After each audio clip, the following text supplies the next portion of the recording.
তুমি পুলিশ হবা, তুমি পুলিশ হবা। এখন সোশ্যাল মিডিয়াতে এটাই ট্রেন্ড, তুমি পুলিশ হবা।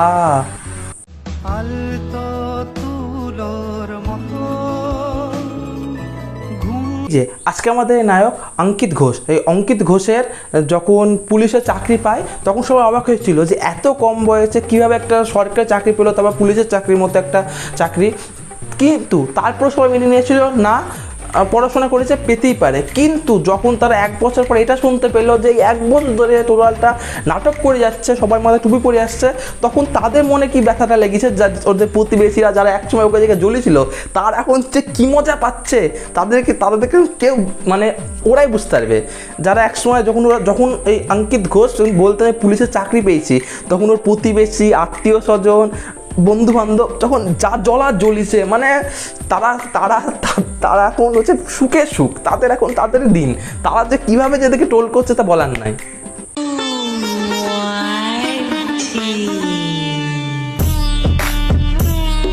বেশি খারাপ লাগছে তাদের কথা ভেবে যারা এর গার্লফ্রেন্ড ছিল। এর গার্লফ্রেন্ড হচ্ছে বাড়িতে বা বন্ধু বান্ধবের কাছে এরকম করে ডায়লগ মারত, হে আমি একটা সরকারি চাকরিওয়ালা ছেলেকে পটিয়েছি। মানে আজকালকার যুগে সরকারি চাকরিওয়ালা সমস্ত কাকু মিলে, কিন্তু আমি মানে তোদের এই বান্ধবী একটা সরকারি চাকরিওয়ালা কম বয়সে সোনার দিন পর হাঁস পটিয়েছি। তোদের এই বান্ধবীর ট্যালেন্ট আছে বল?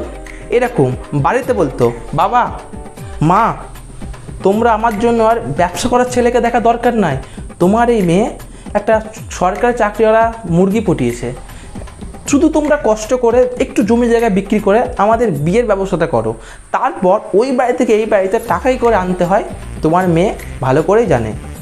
তোদেরকে বলছি, তোর ওই বয়ফ্রেন্ড তোদেরকে মুরগি বানালো তো, আর যার বলতে আমার সোনার ডিম পার হাঁস, সে দেখা জেলের মধ্যে গিয়ে এখন প্লাস্টিকের ডিম পাচ্ছে।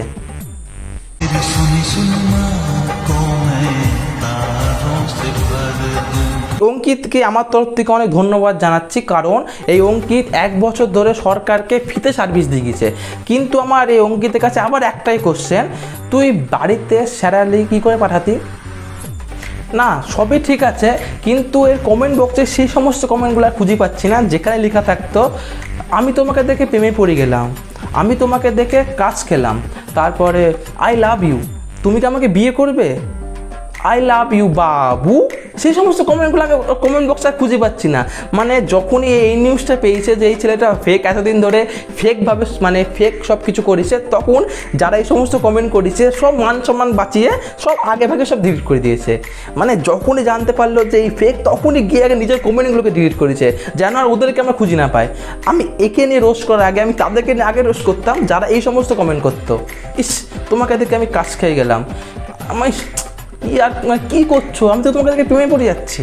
তারপরে I love you Babu, I love you, এরকম এই সমস্ত কমেন্টগুলো আর পাবেই না তুমি। সব কমেন্ট যারা করেছে সবারই মান সম্মান থাকতে সব ডিলিট করে দিয়েছে।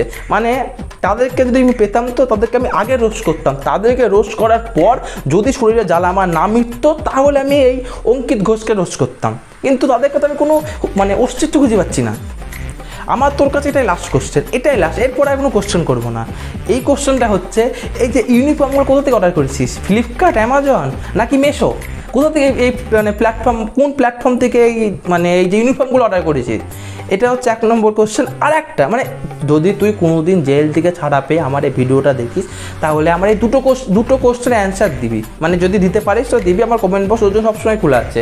প্রথম কোশ্চেন হচ্ছে এটাই যে এই যে দেশগুলো কোথা থেকে কিনেছিস, ফ্লিপকার্ট, অ্যামাজন নাকি মেশো? আর দ্বিতীয় কোশ্চেন হচ্ছে বাড়িতে স্যালারির টাকা কি বলে পাঠাতিস?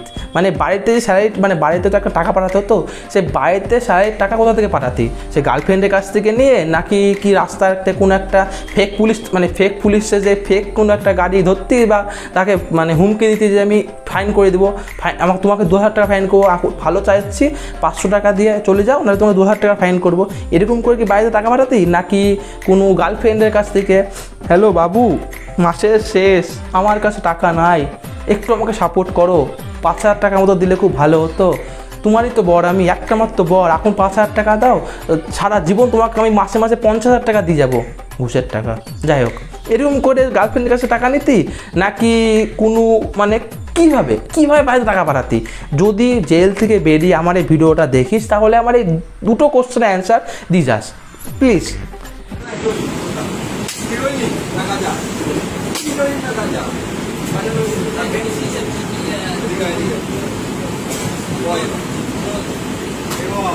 এই ভিডিওটা দেখলে এই নকল পুলিশ অফিসারের সাহস শুধু দেখো। এই নকল পুলিশ অফিসার কিন্তু এমনভাবে চলাফেরা করতো যেন মনে হচ্ছে আসল। কিন্তু এর মধ্যে কোনো একটা বিন্দুমাত্র ভয় ছিল না, যদি আমি ধরা পড়ি বা যখন আমাকে ধরি ফেলবে তখন আমার কী অবস্থা হবে। ধরো কোনো একটা আসল পুলিশ অফিসারের সামনে আমি চলে গেলাম, আমাকে জিজ্ঞেস করছো কোন থানা, কোথায় পোস্টিং, এসব কিছু জিজ্ঞেস করতে আমি কোনো অ্যান্সার দিতে পারতাম না, তখন আমার কী হতো। এর মধ্যে কিন্তু কোনো ভয় বলে কোনো জিনিস ছিল না, নির্ভয়ে কাজ করতো। একে যতই অপমান করি, যতই রোস্ট করি, একটা কথা মানতে হবে, এর সাহস ছিল না, এর যথেষ্ট সাহস আছে। সাহস না থাকলে কিন্তু এসব কাজ করতে পারবে না। নর্মাল আমার তোমার মতো সাধারণ ঘরে কোনো ছেলে এইসব কাজ করতে পারবে না। এইসব কাজ করার জন্য মাথায় বুদ্ধি আর প্রচুর পরিমাণে সাহস থাকা দরকার। সাহস না থাকলে এরকম এরকমভাবে ভিডিও তৈরি করা বা এরকম করে সোশ্যাল মিডিয়ায় ছবি আপলোড করা, পুলিশ সেজে মানে 1 বছর কিন্তু 1-2 দিন না, 1 বছর কিন্তু এরকম করে ফেকভাবে ফেকভাবে ঘুরিছে। এর মাথায় মধ্যে বুদ্ধি, ট্যালেন্ট আর হচ্ছে সাহস, এই 3টে না থাকলে পারতো না। সাধারণ মানুষ কিন্তু এসব কাজ করতে পারবে না, ভয়েই পড়ে যাবে। 1 মাস করে পর ভয়ে উঠে যাবে। কিন্তু ধরা পড়ার আগে পর্যন্ত ফেক পুলিশ সেজে কাজ কিন্তু করেই গেছে। সে টাকা পাক বা না পাক, সরকারে কিন্তু উপকার করেছে, এটা মানতে হবে।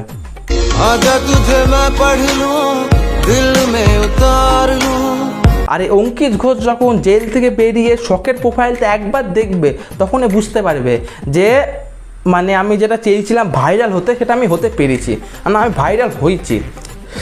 এটা কিন্তু নিশ্চয়ই দেখতে হবে যে আমি ভাইরাল হয়ে গেছি, আমাকে এখন 10টা মানুষ চিনে।